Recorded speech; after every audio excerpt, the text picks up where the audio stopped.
ஜெய் ஜெய் சாயிராம். என் அன்பு குழந்தா, ஏன் உன் வாழ்க்கையில் ஏக்கங்கள் நிறைந்த வாழ்க்கையாக மாற்றி இருக்கிறாய்? அந்த ஏக்கங்கள் உன்னில் வந்து உன் மனதை அழுத்தும் அளவிற்கு நீ அதற்கு அனுமதி அளித்துள்ளாய். எனக்காக யாருமே இல்லை என்று புலம்புகிறாய். அதே நேரத்தில் உன்னுடைய மனது அன்பிற்காக ஏங்கி தவிக்கிறது. ஒன்றை நன்றாக புரிந்து கொள் என் குழந்தா. எதிர்பார்ப்பின் தோல்வியே ஏக்கத்திற்கான ஆரம்ப கட்டமாகி விடுகிறது. எனவே உன்னுடைய எதிர்பார்ப்பை முதலில் குறைத்துக்கொள். அதனால்தான் எதையும் யாரிடமும் எதிர்பார்த்து கொண்டே இருக்காதே, எதிர்பார்க்காதே என்று நான் மீண்டும் மீண்டும் வலியுறுத்தி கொண்டே இருக்கிறேன். குழந்தா, உன்னிடத்தில் என்னதான் இல்லை? அறிவில்லையா? செல்வம் இல்லையா? செல்வம் இல்லையா? குணம் இல்லையா? அனைத்துமே உன்னிடத்தில் கொட்டி கிடக்கும் பொழுது பின் நீ எதற்காக, யாருக்காக ஏங்கித் தவிக்கிறாய்? பிறர் அன்புக்காக எதற்காக நீ ஏங்குகிறாய்?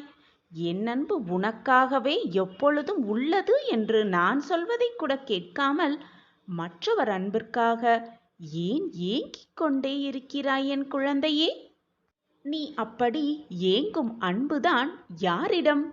எல்லோர் முன்னிலையிலும் நீ காட்டிய அன்பை அலட்சியப்படுத்தியதற்காக அவர்கள் அன்பிற்காகவா ஏங்கி நிற்கிறாய்? அவர்கள் உன்னை புரிந்து கொள்ளவே இல்லை என்று அறிந்த பின்னரும் ஏன் அவர்களுடைய அன்புக்காக ஏங்கி நிற்கிறாய்? எனக்கு புரியவே இல்லை குழந்தா. உன்னுடைய மனமும் உள்ளமும் ஏக்கங்களால் புண்ணாகி கொண்டிருப்பதை நீ உணரவில்லையா? புண்ணாகி நீ வலியால் துடிதுடித்து கொண்டிருக்கும் பொழுது என் மனம் வேதனையில் தாங்கவே முடியவில்லை. சொல்ல வார்த்தைகளே இல்லை குழந்தா. எது நிரந்தரம் என்று உனக்கு புரிய வைப்பதற்காகவே சில நிகழ்வுகளை நான் நிகழ்த்தினேன். ஆனால் உன்னுடைய மனம் எவ்வளவு ஆழமாக புண்ணாகியிருந்தால் நான் சொல்வது கூட உன் காதில் விழாமல், அதை கூட உன்னால் புரிந்து கொள்ள முடியாமல் நீ இருக்கிறாய் என்பது என்னால் புரிந்து கொள்ள முடிகிறது. கலங்காதே என் கண்மணியே. உன்னுடைய பல நாள் சோகம் இன்றோடு முடிவுக்கு வரப்போகிறது. எனக்காக இதை கேள் கண்மணியே, முழுவதுமாக கேள். நாளையே உனக்கான அந்த நல்ல திருப்பம் உன் வாழ்வில் நிகழப்போகிறது. ஆனந்தத்தில் துள்ளி குதிக்கப் போகிறாய். இது உன் சாயப்பாவின் சத்திய வாக்கேதான். உன்னுடைய கண்முன் போலியாக அன்பை உன்னிடம் காட்டிக் கொண்டிருப்பவர்களை திரையிட்டு உனக்கு காட்டப் போகிறேன். அப்பொழுதாவது புரிந்து கொள்வாயா என்று நினைக்கிறேன் குழந்தையே. புரிந்து கொள் கண்மணியே. உன்னுடைய பல நாள் சோகம் இன்றோடு முடியப் போகிறது. என் அன்பு பிரியமே, இன்று உன்னை சந்தித்து உன்னிடம் ஒன்றை பெற்றுக்கொண்டு நான் ஒன்றை உன்னிடம் தரப்போகிறேன். புரியவில்லையா உன் அப்பா சொல்வது? இது உன் சாயப்பாவின் வழக்கம். என் குழந்தையே, இழந்ததை திரும்ப பெறுவது ரொம்பவே கடினம்.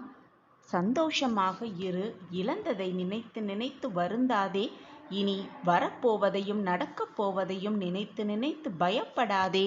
இப்பொழுது இந்த நொடி, இந்த நிமிடம் எவ்வளவு நிம்மதியாக இருக்கிறது என்பதை மட்டுமே சிந்தனை செய்து கொண்டே இரு.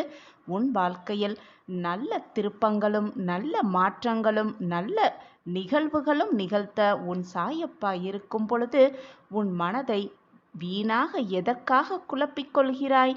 நான் இருக்கிறேன். அனைத்தையும் உனக்காக சரி செய்ய உன் அப்பா இருக்கும் பொழுது வீணாக பயப்படாதே என் பிள்ளையே. எந்த செயலையும் எப்பொழுதும் தயங்காமல் செய்து கொண்டே இரு. உன் மனதிற்கு எது சரி என்று படுகிறதோ அதை மீண்டும் செய்து கொண்டே இரு. உன்னை சுற்றி இருப்பவர்கள் என்ன பேசுவார்கள், என்ன நினைப்பார்கள் என்று நினைப்பதை முதலில் விட்டு ஒளிந்துவிடு. உன் மனதிற்கு எது சரி என்று படுகிறதோ அதை சிறிது கூட யோசிக்காமல் உடனே செயல்படுத்திவிடு. அந்த செயலை செய்ய ஆரம்பித்தவுடன் யாராவது ஏதாவது சொன்னார்கள் என்றால் உடனே எடுத்த அடியை பின்வைக்காமல் நம்பிக்கையோடும் தைரியத்தோடும் அடியை எடுத்து வைத்து கொண்டே இரு. நீ வெற்றியடைவதற்கான வழியை நிச்சயமாக உன் கண்களுக்கு உன் அப்பா காண்பிப்பேன். எது நடந்தாலும் தைரியமாக இரு. என் அப்பா இருக்கிறார், எனக்காகவே இருக்கிறார், என் வாழ்க்கையை மீட்டெடுப்பார் என்ற நல்ல சொற்களை உன் மனதிற்குள் சொல்லிக்கொண்டே இரு. உன் எண்ணம் போல், உன் சொற்கள் போல் எல்லாமே உனக்கு சாதகமாகவே அமையும். கண்மணியே, உன்னை அள வைத்தவரின் ஆட்டத்தை அடக்க உன் சாயப்பா இருக்கும் பொழுது வீணாக உன் மனதை போட்டு குழப்பிக் கொள்ளாதே. நீ எதை தேடுகிறாயோ அது உன்னை தேடி வரும் நேரம் இது. காலம் உனக்காகவே கனிந்திருக்கிறது. இதுவரை காலத்தை, நல்ல காலத்தை தேடி தேடி நீ அலைந்திருந்தாயல்லவா? இப்பொழுது அந்த காலமே உன்னை தேடி உன்னிடம் வரப்போகிறது. நல்ல காலமாக. இனி உன் வாழ்க்கையில் எல்லாமே மகிழ்ச்சிகரமான நிகழ்வுகளே நிகழப்போகிறது. உனக்கு கிடைத்திருக்கும் இந்த பொக்கிஷமான வாய்ப்பை தவற விட்டுவிடாதே. வாய்ப்பு ஒரு முறைதான். நான் பலமுறை கூறியிருக்கிறேன் உன்னிடம், வாய்ப்பு வரப்போகிறது, தவற விட்டுவிடாதே என்று. ஆனால் நீ பல முறை தவற விட்டுவிட்டு என்னிடம் வந்து, சாயிநாதரே, நான் தவற விட்டுவிட்டேன், இப்பொழுது என்ன செய்வதென்றே தெரியவில்லை என்று கண்ணீர் சிந்தினாய். இப்பொழுது அதே வாய்ப்பு மீண்டும் வருகிறது என் பிள்ளையே. தவறாமல் பெற்றுக்கொள். அந்த வாய்ப்பை சரியாக பயன்படுத்திக்கொள். உன் மனதில் இருக்கும் அனைத்து கஷ்டங்களையும் விலக்கி வைப்பேன் உன் சாயிநாதர். உன் வாழ்வில் ஒரு அதிசயம் நிகழப்போகிறது, நடக்கப் போகிறது.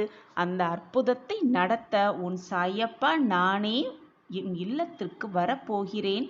அதை நடத்தி காட்டவும் போகிறேன். நீ தேடிக்கொண்டிருக்கும் உறவு உன்னை தேடி வரப்போகிறது. அந்த உறவை உன்னிடம் சேர்க்க உன் சாயப்பாவும் உன் இல்லத்திற்கு வருவேன். நீ ஆனந்தப்படுவதை பார்க்க உன் சாயப்பாவும் ஆசையோடு காத்து கொண்டுதான் இருக்கிறேன். உன்னுடைய பல நாள் சோகம் இன்றோடு முடியப் போகிறது கண்மணியே. நாளை பார், உன் வாழ்க்கையில் திடீர் திருப்பம் வரும். திடீர் திருப்பம் அரங்கேறப் போகும். அந்த நல்ல நிமிடத்தை பார்க்க ஆயத்தமாகு, தயாராகு. மகிழ்ச்சியை எப்படி கொண்டாடலாம் என்ற சிந்தனையோடு இரு. அனைத்தும் நாளை உனக்கு வசமாகும். நான் இருக்கிறேன் பிள்ளையே. எதற்குமே கலங்காதே. இன்பம் துன்பம் இரண்டும் கலந்து இருந்தால்தான் வாழ்க்கை. இன்பம் மட்டுமே நிறைந்திருந்தால் வாழ்க்கை சுவாரஸ்யமாகவும் இருக்காது. துன்பம் மட்டுமே நிறைந்திருந்தால் வாழ்க்கையே வீணாகிவிடும். இரண்டும் சரிசமமோடு இருந்தால்தான், அதை நீ சரிசமமாக பார்த்து கொண்டால்தான் உன் வாழ்க்கை மிக சாதகமாக, உனக்கு சாதகமாகவே நகரும். இனி உன் வாழ்வில் எந்த துயரமும் உன்னை நெருங்கவும் முடியாது. நான் அனுபவிக்கவும் மாட்டேன். நான் இருக்கிறேன் குழந்தையே. வீணாக மனதை போட்டு குழப்பிக்கொண்டே இருக்காதே. அப்பா இருக்கிறார், அனைத்தையும் பார்த்து கொள்வார் என்ற நம்பிக்கையோடு இரு. அனைத்தும் உனக்கு வசமாகும். இனி உன் வாழ்வில் எல்லாமே வெற்றிதான். உனக்கு வரும் விமர்சனங்கள் எல்லாமுமே கல்லாக இருக்கட்டும். நீ கடலாக இருந்து பார். உனக்கு எதுவுமே வலிக்கவே வலிக்காது. வாழ்வதற்கு வழியே இல்லையே என்று புலம்பாதே. நீ பயணித்து கொண்டிருப்பதான் உன் வாழ்க்கையில் முன்னேறுவதற்கான வழி என்பதை புரிந்து கொண்டு பயணம் செய்து கொண்டே இரு. நடந்து கொண்டே இரு, ஓடிக்கொண்டே இரு, போராடிக்கொண்டே இரு. வாழ்க்கையை வெல்ந்து காட்டலாம். வா என் பிள்ளையே. வானம் என்றால் 1000 நட்சத்திரங்கள் வரதான் செய்யும். அதுபோல் வாழ்க்கை என்றால் 1000 துன்பங்களும் வேதனைகளும் கஷ்டங்களும் இருக்கத்தான் செய்யும். சூரியன் வந்தவுடன் எப்படி நட்சத்திரங்கள் மறைகிறதோ அதுபோல உனக்கான நேரம் வந்தவுடன் எல்லா துன்பங்களும், எல்லா வேதனைகளும், எல்லா கஷ்டங்களும் உன்னை விட்டு விலகி ஓடிவரும். காத்திரு. அந்த நல்ல நேரத்திற்காக பொறுமையாக காத்திரு. உனக்கான நல்ல அதிர்ஷ்டம் உன்னை தேடி வரும் வரை பொறுமையாக காத்திரு. தன்னம்பிக்கை என்று மட்டும் உன்னிடல் இருந்தால் போதும். துன்பமெல்லாம் மறைந்தே போய்விடும். வாழ்க்கையில் நிலையானது உறவோ உண்மையோ அல்ல, நம்பிக்கை மட்டும்தான். அந்த நம்பிக்கை மட்டும் உன்னில் இருந்தால் போதும். உன் வாழ்க்கையில் வெற்றி என்னும் மகுடத்தை மிக சுலபமாக சூடிக்கொள்ளலாம். ஒவ்வொரு மனிதனுக்கும், இந்த உலகத்தில் உள்ள ஒவ்வொரு மனிதனுக்கும் வலியால் தரும், காயங்களால் தரும் வலியை விட வார்த்தைகளால் தரும் வலியே மிக மிக கொடுமையானதாகவே இருக்கும். எனவே மறந்தும் கூட மற்றவர்களின் மனதை காயப்படுத்த ஒரு வார்த்தை கூட சொல்லிவிடாதே. மறந்தா கூட மற்றவர்களின் மனதை காயப்படுத்த எண்ணி விடாதே. மற்றவர்களோடு பேசும் பொழுது சற்று ஜாக்கிரதையாக கையாள பழகிக்கொள் உன் வார்த்தைகளிடம். எல்லோருமே நடந்து கொண்டிருக்கிறார்கள், எல்லோருமே பயணம் செய்து கொண்டிருக்கிறார்கள் என்று நீயும் அந்த வழியிலேயே பின்தொடராதே. அது உன் வாழ்க்கைக்கு தேவையா? உன் வாழ்க்கைக்கு அது வெற்றியை கொண்டு வருமா என்ற சிந்தனை செய்துவிட்டு பின் அந்த வழியில் தென்படு. பின் அந்த வழியில் செல்லப்பார். எப்பொழுதுமே நிதானத்தோட என்ன செயல் பழகு. அப்பொழுதுதான் உன் வாழ்க்கையில் நீ வெற்றியடைவாய். நிச்சயமாக உனக்கு துணையாக எப்பொழுதுமே உன் சாயி தேவா உன்னோடு வந்து கொண்டே இருக்கிறேன் என்பதை மட்டும் எந்த நொடியும் மறந்துவிடாதே, மறுத்தும் விடாதே. உன்னுடைய பாதையை நீயே தேர்வு செய். அப்பொழுதுதான் அந்த பாதையில் நீ வெற்றியடைய முடியும். ஒரு மரம் 1000 தீக்குச்சிகளை உருவாக்க முடியும். ஆனால் ஒரே ஒரு தீக்குச்சி 1000 மரங்களையும் அழித்துவிடும் வல்லமை உள்ளது. அதேபோல் ஒரே ஒரு எதிர்மறை எண்ணம் உன் வாழ்க்கையில் இருக்கும், உன் மனதில் இருக்கும் எல்லா நேர்மறை எண்ணங்களையும் அழித்துவிடும், உன் வாழ்க்கையையே நிர்மூலமாக்கிவிடும். எனவே எப்பொழுதுமே நேர்மறையாக சிந்திக்க பழகு. உன்னுடைய நேர்மறையான எண்ணங்களை உன் வாழ்க்கையில் உன்னை வெற்றியடைய செய்யும். எதிர்மறையான எண்ணங்கள் உன் வாழ்க்கையையே அழித்துவிடும்.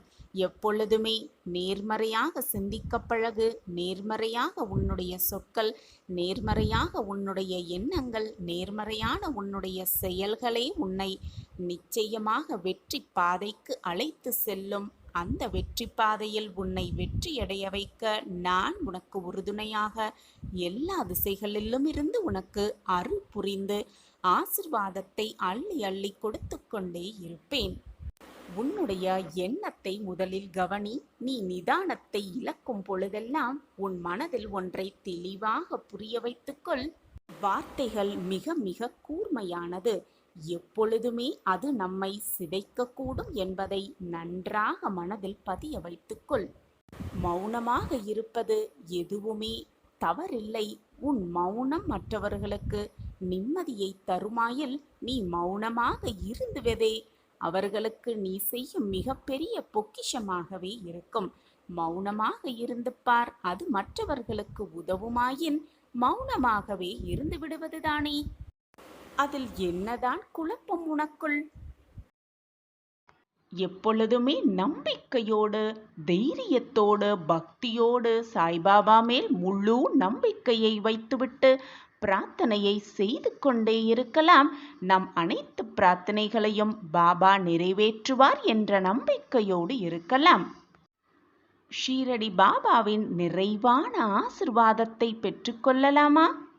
வெகு நாட்களாக போராட்டத்திலேயே வாழ்ந்து கொண்டிருக்கிறேன். என் வாழ்க்கையில் நிம்மதி என்ற சொல்லிற்கே இடமில்லாமல் இருக்கிறது. என் வாழ்க்கையில் அந்த நிம்மதியை தாருங்கள் என்று என்னிடம் கையேந்தி பார்த்து என்னிடம் காத்து கொண்டிருக்கும் என் பிள்ளையே, சட்டென என் கைகளை இறுக பிடித்துக்கொள். கூடிய விரைவில் உன் வாழ்வில் இன்பங்கள் துளிர்க்க செய்யும். நம்பிக்கையோடு இரு. உனக்கான இன்ப அதிர்ச்சி உனக்காக மங்களகரமாகவே காத்து கொண்டிருக்கிறது. உன் வாழ்வில் மங்களத்தை நிகழ்த்த உன் சாயப்பாவும் காத்து கொண்டுதான் இருக்கிறேன். உன்னை கரை ஏற்றுவதற்காகத்தானே இந்த அப்பா அவதாரம் எடுத்திருக்கிறேன். பிரச்சனைகள் மட்டுமே என் வாழ்க்கையாக இருக்கிறது. பிரச்சனைகள் மட்டுமே எப்பொழுதும் சூழ்ந்து கொண்டிருக்கிறது. ஒரு பிரச்சனை முடிவுக்கு வந்தால் அடுத்த பிரச்சனை தலை தூக்கி விடுகிறது. எப்பொழுது சாயிநாதரே என் வாழ்க்கையில் இந்த பிரச்சனைகள் எல்லாம் ஓய்ந்து எனக்கான நல்வாழ்வு பிறக்கும் என்றுதானே உன்னுடைய கேள்வியாக இருக்கிறது. கவலைப்படாதே என் பிள்ளையே. நிச்சயமாக ஒவ்வொரு பிரச்சனைகளுக்கு பின்னாலும், ஒவ்வொரு சோதனைகளுக்கு பின்னாலும், ஒவ்வொரு போராட்டங்களுக்கு பின்னாலும் நிச்சயமாக ஒரு நல்ல வாய்ப்பை, நல்ல வாழ்க்கையை இறைவன் ஒளித்து வைத்திருப்பார். அதை தேடி கண்டுபிடிப்பதுதான் உன்னுடைய வேலை. அதை விட்டுவிட்டு என் வாழ்க்கையில் போராட்டம் மட்டுமே சூழ்ந்து இருக்கிறது, பிரச்சனைகள் மட்டுமே நிரம்பி இருக்கிறது, கஷ்டத்தை மட்டுமே நான் அனுபவித்து கொண்டிருக்கிறேனே என்று புலம்புவதை முதலில் நிறுத்திவிட்டு அந்த பிரச்சனைக்கான தீர்வை இறைவன் எங்கே ஒளித்து வைத்திருக்கிறார் என்பதை லாவகமாக கண்டுபிடித்து உன் பிரச்சனைக்கான தீர்வையும் நீ முதலில் கண்டுபிடி. அப்படி உன் மனதை வேறு பக்கம் சிந்திக்க துவங்கினாலே போதும், உன் வாழ்க்கையில் உன்னை சுற்றி நடக்கும் அத்தனை போராட்டங்களையும் மிக எளிதாக தவிடு பொடியாக்கி விடுவாய். உன்னுடைய அத்தனை சோதனைகளும் முடிந்துவிட்ட பின், உனக்கான பிரச்சனைக்கான தீர்வை நீ தேர்ந்தெடுத்த பின், அத்தனை சோதனைகளுக்கான ஒரு நல்ல முடிவை உன் இறைவன் உன்னிடம் வழங்குவார். உனக்கான தீர்வை தருவார். இது நிச்சயமாக நடக்கும். இப்பொழுது உன்னுடைய சோதனையை தான் நீ கடந்து கொண்டிருக்கிறாய். உன் வாழ்க்கையின் போராட்டத்தை தான் நீ தாண்டி கொண்டிருக்கிறாய். இப்பொழுது மிக சாதுரியமாக செயல்பட்டு கவலையோடு உட்கார்ந்திருப்பதை விட்டுவிட்டு சாதுரியமாக செயல்பட்டு அந்த பிரச்சனைக்கான தீர்வு என்ன, அந்த பிரச்சனைக்கான மறு சந்தோஷம் என்ன என்பதை தேடு, கண்டுபிடி. உன் வாழ்க்கையில் பல முன்னேற்றகரமான வாழ்க்கை, முன்னேற்றகரமான நிகழ்வுகள் நிச்சயமாக நடக்கும். நான் உன்னோடு இருக்கும் வரை நீ தேவையில்லாமல் பயமோ குழப்பமோ ஏற்பட தேவையே இல்லை. நான் தான் உன்னோடு இருக்கிறேனே. எதற்குமே கவலை கொள்ளாதே. சோதிக்கப்படாத பக்தியும் சோதிக்கப்படாத அன்பும் என்றுமே தூய்மை நிலை அடைவதே இல்லை. குழந்தையே, நான் உனக்கு கொடுத்த வாக்கை காப்பாற்ற அனைத்து கதவுகளையும் திறந்து விட்டேன். உன் கஷ்டங்களுக்கான கடைசி இரவிது. உன் ஆனந்த காலத்தை திருப்பித் தரப்போகிறேன். சந்தோஷமாக பெற்றுக்கொள் என் குழந்தையே. உன்னுடைய பக்தியிலும் அன்பிலும் எவ்வளவு சோதனைகளை நீ மேற்கொள்கிறாயோ அவ்வளவு தூய்மை நிலை அடைகிறாய் என்பதை புரிந்து கொள். கண்மணியே, உன் வேண்டுதல் அனைத்தும் 100% நிச்சயமாக நிறைவேறும். உன் மனதில் இருக்கும் கஷ்டங்களுக்கு நான் பதில் கூறுகிறேன். இதை ஒருமுறை கேட்டால் உன் எண்ணங்கள் எல்லாம் நிறைவேறும். உன் வாழ்வில் அதிசயம் ஒவ்வொன்றாக நடக்கும். உன் கவலைகளை என் காலடியில் வைத்துவிட்டு நம்பிக்கையோடு இதை கேள். உனது கவலைகள், கஷ்டங்கள், சோதனைகள், வேண்டுதல்கள் எல்லாமே கண்டிப்பாக மாறும். என் வார்த்தைகளின் மீது நம்பிக்கை வைத்து நம்பிக்கையோடு இரு. உன் அப்பா வார்த்தைகளின் மீது நம்பிக்கை வை என் குழந்தையே. உன்னிடம் யாராவது ஏதாவது கேட்டால் நேரம் காலம் பார்க்காமல் அவர்களுக்கு உதவி செய். இந்த உலகத்தில் உள்ள அனைத்து ஜீவராசிகளின் மேல் அன்பு செலுத்து. உன் கஷ்டங்களை நான் தீர்த்து வைக்கிறேன். நீ யாருக்கு உதவி செய்கிறாயோ அவர்கள் ரூபத்தில் நான் உன்னுடனேயே இருப்பேன் என்பதை புரிந்து கொள். நான் உனக்கு கொடுத்த வாக்கை நிச்சயமாக நிறைவேற்றுவேன், நிறைவேற்றியே தீருவேன். இது உன் சாயப்பா உனக்கு கொடுக்கும் சத்திய வாக்கு. குழந்தையே, உனக்கான வாய்ப்பை இப்பொழுது இந்த நொடி தரப்போகிறேன். வாய்ப்பை பயன்படுத்திக்கொள். வெற்றியடைவதற்கான வழியை சிந்தித்து பழகு.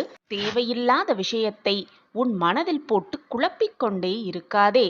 இன்றோடு உன் துன்பங்கள் அனைத்தும் நீங்கி நாளை முதல் ஆனந்த வாழ்வை நிச்சயமாக பெறுவாய். அதை நான் என் பிரியமான மகளுக்கு கொடுக்கத்தான் போகிறேன். இது உன் சாயப்பாவின் சத்திய வாக்குதான். வெகு நாட்களாக நிறைவேறாமல் இருக்கும் காரியம் எல்லாம் கைகூடி வரப்போகிறது. குழந்தையே, உன்னை எதிர்மறையாக்கும் எந்த ஒரு செயலுக்கும் விஷயத்திற்கும் நேர்மறையாகவே இருந்து பழகு. நேர்மறையாகவே பதில் சொல். உன் எண்ணம் போல் உன் வாழ்வும் எப்பொழுதும் நல்லதாகவே இருக்கும், நல்லபடியாகவே நடக்கும். நீ கேட்டது அனைத்தும் கிடைக்கும், விரும்பியது அனைத்தும் நிறைவேறும். என்னிடம் வைத்த பிரார்த்தனைகள் அனைத்தும் நடைபெறும். 100% நிச்சயமாக நடைபெறும். இது உன் சாயப்பா உனக்காக கொடுக்கும் சத்திய வாக்குதான். எனவே என் குழந்தையே, நான் இருக்கும் பொழுது எதற்குமே கலங்காதே. சாயிநாதரே, அனைவரும் நிம்மதியாக உறங்கிக் கொண்டிருக்கும் இந்த நேரத்திலும் கூட நான் மட்டும் கண்ணீர் வடித்து கொண்டிருக்கிறேனே, எனக்கு மட்டும் ஏன் இந்த வேதனை? தனிமையாக இருப்பது என்னை மேலும் வேதனை அடைய செய்கிறது என்றுதானே யோசித்துக் கொண்டிருக்கிறாய்? என் பிள்ளையே, இது நாள் வரை நம்பிக்கையோடு தானே இருந்தேன் என்று கூறுகிறாய். அப்படியென்றால் இன்று அதைவிட ரெட்டிப்பு நம்பிக்கையோடு ரெட்டிப்பு மகிழ்ச்சியோடு இதை முழுவதுமாக கேட்டுவிட்டு நிம்மதியாக இன்று இரவை கடந்து வா. நாளை நீ எதிர்பார்த்த அந்த இடத்திலிருந்து ஒரு நல்ல நிகழ்வு, ஒரு நல்ல மாற்றம், ஒரு நல்ல செய்தி, உன் மனம் குளிரும் ஒரு மங்கள செய்தி உன் செவிகளில் வந்து எட்டும். நாளை நீ கண் விழிக்கும் பொழுது சாயி சாயி என்று சொல்லிக் கொண்டுதான் விழிப்பாய். உனக்கான அந்த நல்ல செய்தி உன் காதுகளில் வந்து விழும். உடனே ஓடோடி வந்து நான் எங்கு இருக்கிறேன் என்பதை கண்டுபிடித்து என்னிடம் வந்து நன்றி சொல்வாய். உன் கண்களில் ஆனந்த கண்ணீர் வரும். அப்பொழுதும் அந்த கண்ணீரை துடைக்க நான் உன் அருகிலேயே இருப்பேன் என்பதை மறந்தே விடாதே. நம்பிக்கை வெற்றியோடு வரும். ஆனால் வெற்றி நம்பிக்கை உள்ளோரிடம் மட்டுமே வரும். அந்த வெற்றி உன்னிடம் கண்டிப்பாக வரும். ஏனென்றால் உன்னிடம் நம்பிக்கை நிறையவே இருக்கிறது. நீ என்னுடைய பொக்கிஷம். உன்னிடம் நம்பிக்கை மிக அதிகமாக இருக்கிறது என்பது எனக்கு நன்றாகவே தெரியும். எதற்குமே கலங்காதே. எது வந்தாலும் நம்பிக்கையை மட்டும் இழந்து விடாதே.